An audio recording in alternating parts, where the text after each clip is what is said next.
avec toi, mon cher Pascal. Je vais mettre tout de suite les pieds dans le plat. On a pris, nous et d'autres médias, la plupart des médias de la dissidence, on a pris des shitstorms, comme on dit, parce que, on disait des choses peut-être réelles sur Trump. Visiblement, la dissidence, du coup, se déchire. Qu'est-ce que tu en penses, toi qui es pro-Trump? D'abord, pourquoi tu es pro-Trump? Alors, d'abord, pro-Trump, oui, assurément. Le personnage en particulier est assez troublant pour des cerveaux occidentaux, comme moi je suis à moitié autrement, comme tu le sais. Mais c'est surtout que son programme, ses idées, ses objectifs et le peuple américain auquel il s'adressait me semblaient plus dans la vérité que les salons de Washington ou de New York qui prétendaient faire la vie politique des États-Unis et la mener selon leur formule, alors surtout wokiste, etc., etc. Donc, bon, moi, franchement, lors de cette dernière campagne, Donald Trump, c'était vraiment la possibilité de se débarrasser de Kamala Harris, de Obama, de tous ces gens qui ont non seulement affaibli et ruiné les États-Unis et qui en ont fait un pays de tiers-mondiste, LGBT, etc., etc. Donc, moi, j'ai plutôt adhéré. Bon, je suis citoyen français, j'ai pas voté là-bas, mais j'ai plutôt adhéré au message de Donald Trump. Et surtout, j'ai beaucoup d'amis américains, mais qui ne sont pas d'origine anglo-saxonne, qui sont d'origine latino, indienne, arabe, et qui m'ont dit, non, on n'en peut plus. On n'en peut plus de payer des impôts pour soutenir des espèces de trucs complètement débiles, que nos enfants puissent pas aller à l'université parce qu'il faut que ce soit quelqu'un issu d'une autre communauté qui passe avant. Donc, et alors tout ça, ça a changé? Ah oui. Ça veut dire quoi? Ça veut dire qu'il n'y a plus de discrimination positive? Alors, d'abord, discrimination positive, c'est un antinomique.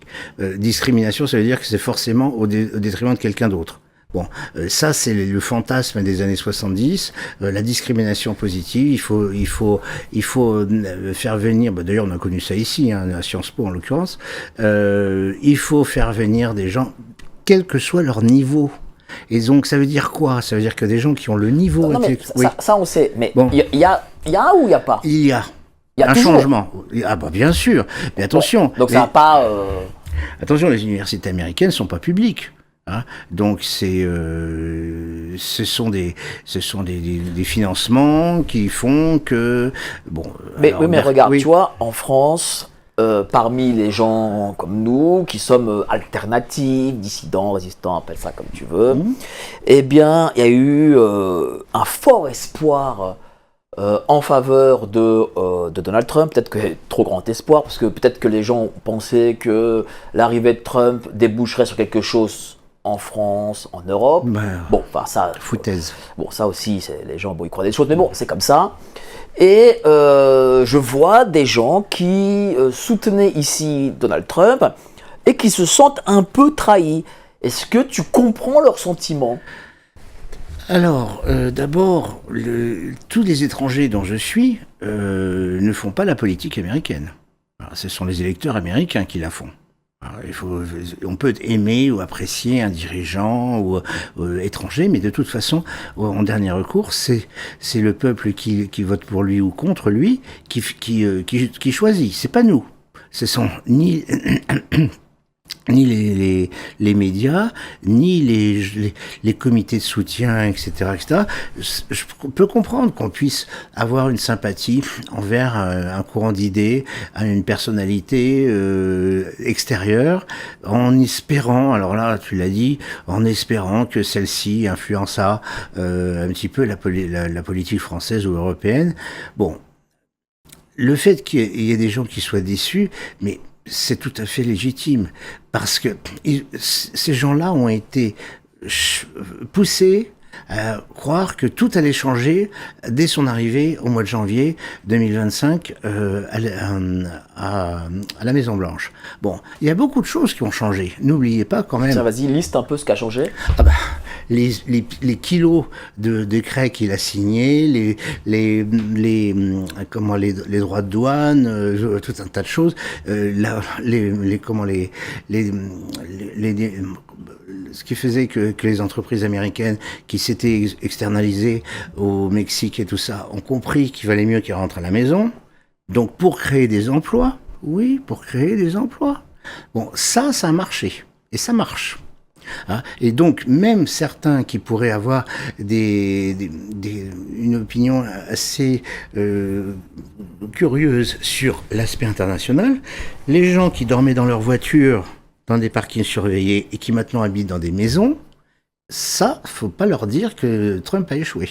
Certainement mais pas. tu vois, il y a eu en France, ça je l'ai bien senti, déjà une première cassure lorsque Elon Musk a dit pourquoi les Jeffrey Epstein files n'étaient pas sortis à l'époque.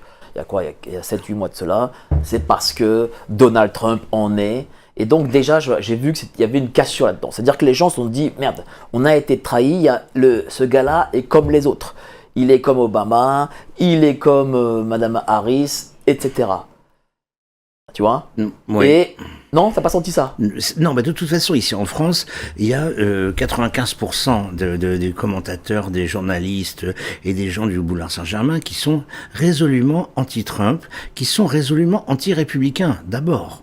Donc c'était la même hystérie contre Reagan, qui allait nous faire la guerre, que ceci, que cela, la même hystérie anti-Bush, et la même adoration complètement béate, je mets un A, mais bon, pour Kamala Harris, qui était une idiote de la pire espèce, et qui était manipulée, mais qui était adulée. Rappelons-nous, au mois d'octobre-novembre 2024, Kamala Harris qui riait comme une idiote qu'elle est, et tout le monde trouvait ça génial. Bon, comment Papy Biden était gâteux à la manière de Brejnev déjà depuis longtemps, mais toute la presse, et notamment la presse américaine bien sûr, mais aussi la presse française et globalement occidentale, un petit peu une différence avec les Allemands et les Anglais. Mais tout le monde était en admiration devant Kamala Harris. Mais non, mais quoi ? Qu'est-ce que c'est que cette histoire ? Alors, moi évidemment, j'étais évidemment contre tout ça. Donald Trump est un personnage haut en couleur, avec sa logorée, avec ses attitudes, avec sa coiffure, et tout ça. Mais c'est pas ça qui compte. Ce qui compte, c'est qu'est-ce qu'il veut faire et qu'est-ce qu'il veut arrêter, par exemple, les guerres. Mais il n'a pas arrêté, là, il a commencé une. Pour en arrêter une qui aurait pu être bien plus grave. C'est-à-dire que pour toi, il fallait qu'il aille en Iran ? Alors, c'était mal préparé. Je pense que là, à ce niveau-là, l'état-major américain a été nul, comme il l'avait été autrefois en Irak, c'est-à-dire qu'il n'a pas du tout pris en compte les considérations locales et le potentiel de résilience des Iraniens. Et surtout pas, et là le renseignement américain est nul aussi, c'est qu'ils n'ont pas compris comment fonctionnait le système de la théocratie iranienne, avec les mollahs, avec les pasdaran, avec tout ça. Ils n'ont pas compris, alors que ça fait quand même 46 ans que ce régime meurtrier, assassin, est au pouvoir et ne s'est pas gêné de massacrer 40 000 de ses citoyens en quelques jours, tout ça parce qu'ils avaient simplement eu l'audace de manifester. Bon, alors qu'on me dise que Donald est nul, qu'il parle mal, qu'il fait trop longtemps et tout ça. Non, justement, ça non, mais c'est ce qui a plu aux gens de nos sphères. À la population. Non, au boulevard Saint-Germain de Paris. Donald Trump, de toute façon, comme je l'ai dit en préambule, il parle à son peuple, il parle aux Américains. Les Américains, ils veulent un mec qui est fort, un mec qui dit ce qu'il fait et qui fait ce qu'il a dit. Hein, nous, on n'a plus l'habitude ici en Occident, au Macronistan en particulier, c'est que quand un politicien dit quelque chose, il faut toujours s'attendre à ce que soit il ne le fasse pas, soit qu'il fasse le contraire. Bon, donc c'est plus l'habitude. Donc les journalistes, ils sont là, il a dit ça, mais bah oui, il le fait. Bah c'est bizarre, hein. Bon, je vais pas faire une comparaison avec quelqu'un d'autre dont je parle plus souvent, mais c'est la même méthode. C'est-à-dire, je dis, je vais faire ça. Je le fais. Bah oui, plus l'habitude ici en Europe. Mais justement, il a dit qu'il ne ferait pas de guerre. Et il en a fait une. Il a dit qu'il allait arrêter les guerres, les espèces de petites guerres sordides. Là, l'Iran, c'est différent. Bon, je pense qu'il y a une influence israélienne conséquente. Parce que le pays le plus en danger, c'est certainement pas les États-Unis, c'est plutôt Israël. Je vais parler géographiquement, bien sûr, parce que les États-Unis sont très très loin du Golfe, comme ils étaient très très loin du Vietnam. Je rappelle quand même que nous sommes aujourd'hui le 22 avril. Le 17, donc lundi dernier, c'était l'anniversaire de la prise de Phnom Penh par les Khmers rouges, avec les applaudissements de la gauche française, les descendants, y compris le fils Glucksmann, par exemple, qui applaudissent à chaque fois qu'il y a un revers américain en disant les Iraniens, génial, etc., etc., etc. Bon, c'est insupportable. C'est insupportable. Le président Trump s'est engagé. C'est un républicain, donc la plupart du temps, les républicains sont isolationnistes. C'est-à-dire que c'est America First. D'ailleurs, c'est un de ses slogans. Make America Great Again. Refaisons de l'Amérique un grand pays. Et America First, les États-Unis d'abord. Bon, on aimerait bien entendre EM parler de la France dans les mêmes termes. Il a oublié le mot France, il parle que de l'Europe. Bon, donc c'est pour ça que les Américains, les vrais Américains, ceux qui travaillent, ceux qu'on appelle ici les middle class, les classes moyennes, ont voté pour lui, et parce qu'ils veulent que la gouvernance américaine ne soit plus aux mains des politiciens de Washington et du Congrès, et qu'elle soit faite pour eux. Mais la façon dont tu décris Trump, pour moi, sur ce que je comprends, on a l'impression que c'est le Trump du premier mandat. Et on a l'impression que le Trump du deuxième mandat actuel en est totalement différent. Alors, les circonstances externes font que c'est différent, ça c'est sûr. Parce que, bon, non seulement il y a eu le désastre de la présidence Biden, qui a rendu les États-Unis une espèce de pays du tiers-monde, complètement minable, misérable, sans aucune attractivité, dont les entreprises et les citoyens pensaient à une chose, c'est que de partir. Aujourd'hui, c'est différent. C'est pas il y a 6 ans. Aujourd'hui, c'est différent. Le monde a changé, d'ailleurs, en 5 ans, 6 ans, partout, sauf ici. Ça a empiré.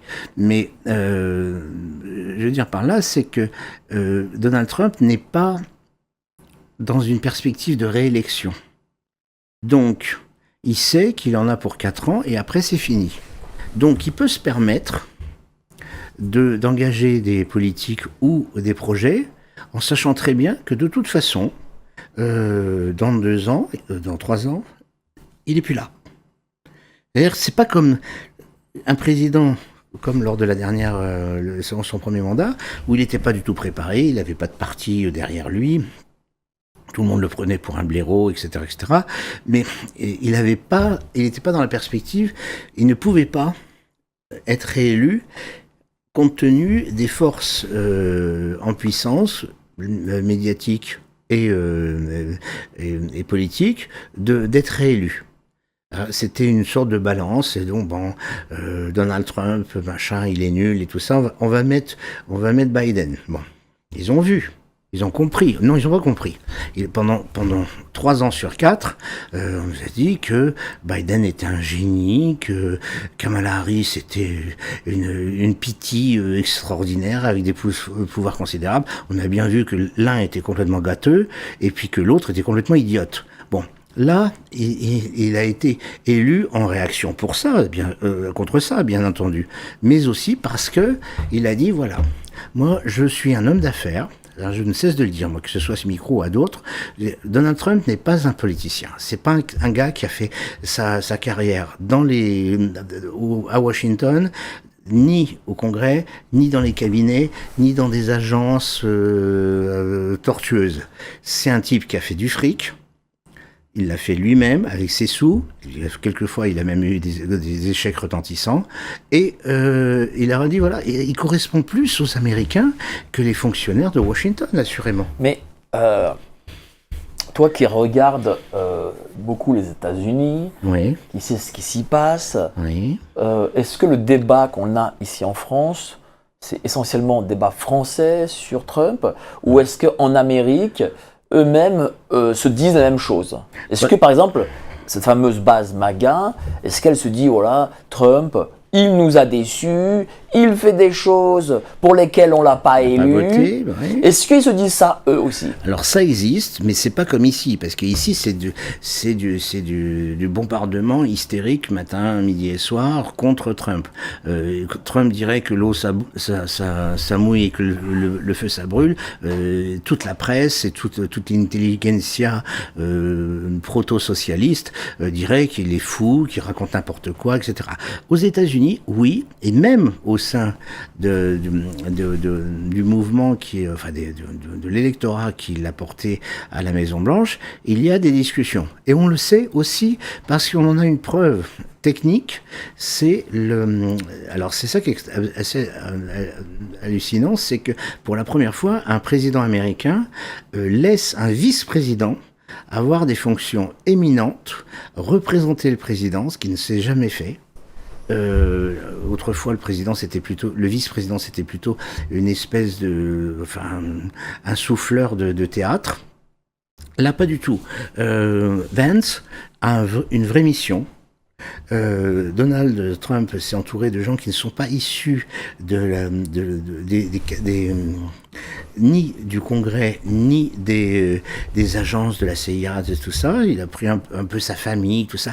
Des gens en qui il a confiance. Parce que, il faut bien se dire, c'est que aux États-Unis, alors nous, ici, c'est encore pire, parce que nous, c'est transgénérationnel. Mais aux États-Unis, il y a ce qu'on appelle l'état profond, c'est-à-dire une espèce de machinerie qui fonctionne pour sa seule utilité et sa seule promotion, et qui coordonne, ça dépend, avec Biden ça marchait très fort, qui co-organise la gouvernance politique du pays. Bon, Donald Trump a mis un coup de pied là-dedans. Alors, il envoie balader les journalistes, notamment ceux du New York Times. Bon, ça plaît aux Américains. Ici, oh là là, il faut pleurer devant Le Monde ou Libération pour pouvoir avoir 5 minutes d'antenne. Mais c'est pas c'est pareil. Vrai, t'as raison. Mais comment expliquer, tiens, que nos collègues américains, type Alex Jones, Tucker Carlson, Candace Owens, etc., se sont rebellés contre Trump en disant, voilà, vous nous avez trompé, Monsieur le Président, nous n'avons pas fait votre campagne pour ça. Alors bon, par exemple, Tucker Carlson, c'est pour sa propre promotion. Il ne faut pas se faire d'illusions. Comment ça? C'est pour pouvoir promouvoir ses propres idées, ses propres analyses, ses propres livres. Il faut pas croire que ceux que tu viens de citer sont désintéressés. Donc évidemment, comme il y a une interrogation sur sur la gouvernance et sur les choix de Donald Trump, bon, pour pouvoir rester dans le système, pourquoi pas dire un petit peu de mal de lui, comme ça peut nous arranger, ça peut nous permettre de survivre, ça peut nous permettre de nous maintenir. C'est pas le deep state dont je parlais tout à l'heure, l'état profond institutionnel, mais c'est toute une coterie de gens qui disent bon voilà, on soutient et puis finalement après on va lui cracher dessus, comme ça nous fera de la notoriété, etc. Ça existe partout. Mais aux États-Unis, c'est très pourquoi ils ont besoin de notoriété, ces gens-là? Oui. Pourtant ils sont suivis par des millions de personnes. Oui. Mais ils en ont besoin. Oui. Parce que ça peut changer, puis tout d'un coup ils tombent dans l'oubli. Donc c'est plutôt des attitudes personnelles qui n'ont pas grand-chose à voir avec le fond du problème, c'est-à-dire le programme sur les propositions sur lesquelles Donald Trump a été élu et ce qu'il en fait.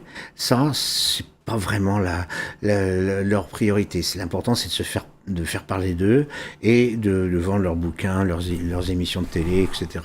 C'est marchandise. Et par exemple, sur la guerre en Russie, tiens. Ah. La guerre en Russie. Non, au Donbass. Dans le Donbass, pardon. Mais c'est la Russie, le Donbass. Ah oui. Voilà. Donc en Russie. Lorsque M. Trump a annoncé qu'il allait, dès sa présidence, il allait très vite y imposer la paix, oui. Il a vu M. Poutine est venu en Alaska. Pourtant, cette paix n'est toujours pas là. Non. Comment ça, tu l'expliques? Parce qu'il y a un lobby qui soutient le clown ukrainien. Et, quel lobby? Plusieurs. Bah, dis-nous. Il y a plusieurs lobbies, dont notamment, il y a le lobby ethnique, c'est-à-dire les gens qui sont d'origine ukrainienne, polono-ukrainienne, et puis il y a d'autres lobbies financiers, qui fonctionnent d'ailleurs très bien avec les oligarques ukrainiens, et qui n'ont aucun intérêt à ce que ça s'arrête. Et puis il y a aussi le lobby OTAN. Parce que le Donbass sert un peu comme malheureusement Guernica avait servi à l'aviation allemande pour mettre au point certaines techniques. On l'a vu d'ailleurs dernièrement, l'OTAN a fourni aux Ukrainiens des robots qui se sont substitués. Au moins ça fait des mecs en moins, morts en moins, mais qui se sont substitués. Et donc c'est du proxy, c'est-à-dire que comme le Hezbollah est aussi un aiguillon de l'Iran, l'Ukraine est aussi un aiguillon otanien contre la Russie. Bon, et l'entrevue d'Anchorage était très intéressante au niveau du symbole, parce que j'ai suivi ça avec la plus grande attention, parce que d'abord c'était Anchorage, l'Alaska c'était ancienne territoire russe, et en plus la délégation russe c'était essentiellement des gens issus du monde des affaires et de la finance. Donc les discussions dont je n'ai pas participé, hélas, j'étais pas accrédité, mais c'était pas pour parler du Donbass en l'occurrence, c'était pour parler d'autres choses au niveau mondial. Et là, c'était vraiment très intéressant. Ça, c'était du Donald Trump. Pourquoi c'est intéressant? Ah oui. Et pourquoi? Parce que c'était... Alors d'abord, ce qu'on en a su, c'est qu'ils ont parlé déjà de la route du Nord, de la route maritime du Nord, des relations avec la Chine. Bon, s'il y en a qui connaissent bien les Chinois, c'est bien les Russes, et qui sont en relation assez tendue avec les États-Unis. Et bien que Donald Trump se rende à Pékin le mois prochain quand même, faut quand même pas oublier les choses, et c'est pour ça que je dis c'est un businessman avant tout. Et donc cette réunion d'Anchorage qui a été complètement passée à mal en disant c'était rien, bon, même dans le protocole, les tapis rouges et tout ça, il y avait des symboles. Bon, les Occidentaux ne sont pas capables de comprendre ça. 2-3 symboles comme ça?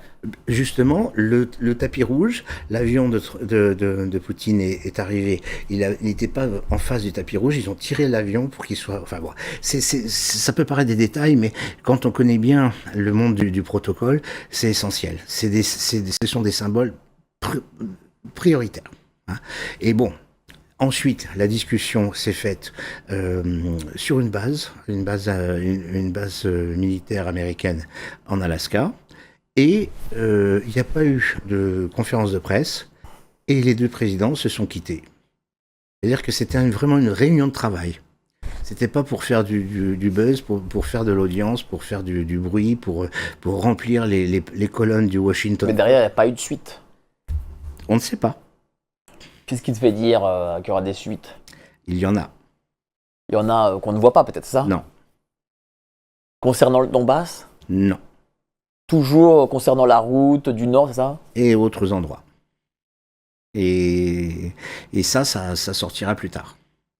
Et moi, j'ai l'impression quand même, quand j'ai vu cette rencontre Poutine-Trump, que le patron, c'était Poutine. Non, c'était l'invité d'honneur. En territoire américain, autrefois russe. Bon, un qui a fait très fort, c'était Lavrov avec son t-shirt URSS. Moi, ça m'a fait rire. Ça, évidemment, c'est une opération de communication, parce que tous les médias occidentaux se sont polarisés sur le t-shirt de Lavrov. Et ça, c'était du gagnant-gagnant. Et on a attiré l'attention de ces scribouillards, ces paperassiers sur le t-shirt. Et puis, les choses importantes se sont faites dans la discrétion. Je me rappelle d'un tweet au lendemain de sa victoire où il disait, voilà, les 9 façons de se débarrasser de l'état profond. Et visiblement, il n'y arrive pas. C'est dur. Puisque voilà, tu m'as dit tout de suite là que cet état profond ne veut pas que Ukraine et Russes fassent la paix. Bien sûr que non. Alors c'est pas que l'état profond, ce sont les intérêts profonds, c'est-à-dire les marchands d'armes, c'est-à-dire les financiers, c'est-à-dire tout un tas de gens qui veulent absolument pas, qui fonctionnent et qui ont financé le clown Zelensky, qui veulent surtout pas que ça s'arrête, parce qu'ils font leur beurre. Et d'ailleurs, même si on parle même pas de l'Ukraine, on parle et du Donbass, on parle de l'OTAN, c'est que l'OTAN est une centrale d'achat de matériel américain avec l'argent de l'Union européenne. Le clown, il se fait financer par l'Europe pour acheter du matériel américain. Et il n'est pas dans l'OTAN, mais l'OTAN est déjà une sorte de Mama Grande de l'Ukraine Zelenskienne. C'est-à-dire qu'il y a beaucoup de gens qui ont intérêt, malheureusement pour les Ukrainiens et pour les Russes du Donbass, que ça continue, parce que ça fait leur affaire. Et les profiteurs de guerre ont toujours existé, et quand un conflit dure comme ça, il y en a certains qui veulent surtout que ça continue parce que ça fait leurs affaires. Et ça fait travailler le complexe militaro-industriel, ça fait des fortunes, celle de Zelensky en particulier, mais pas que. Hein, les oligarques qui le soutiennent depuis toujours, qui l'ont placé à la tête de l'Ukraine, maintenant il y a 7 ans, eux font bien leur beurre. Il suffit d'aller à Monaco, ça parle ukrainien comme plus que ça parle yiddish dans le sentier. Non, le sentier, il parle pas yiddish, il parle. C'est fini ça.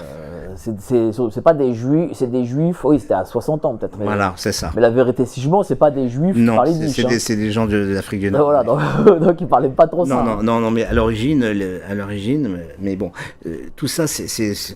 Mais t'as vu d'ailleurs cet Ukrainien millionnaire là, ou milliardaire qui a racheté l'appartement le plus cher d'un immeuble de Monaco à 400 millions. Oui, mais alors, personne ne lui demande rien. C'est vrai. Et d'où vient ce pognon ? Et les armes qui ont été envoyées en Ukraine, qui n'ont même pas été déballées, qui sont parties directement en Afrique. Les Africains se plaignent de ça.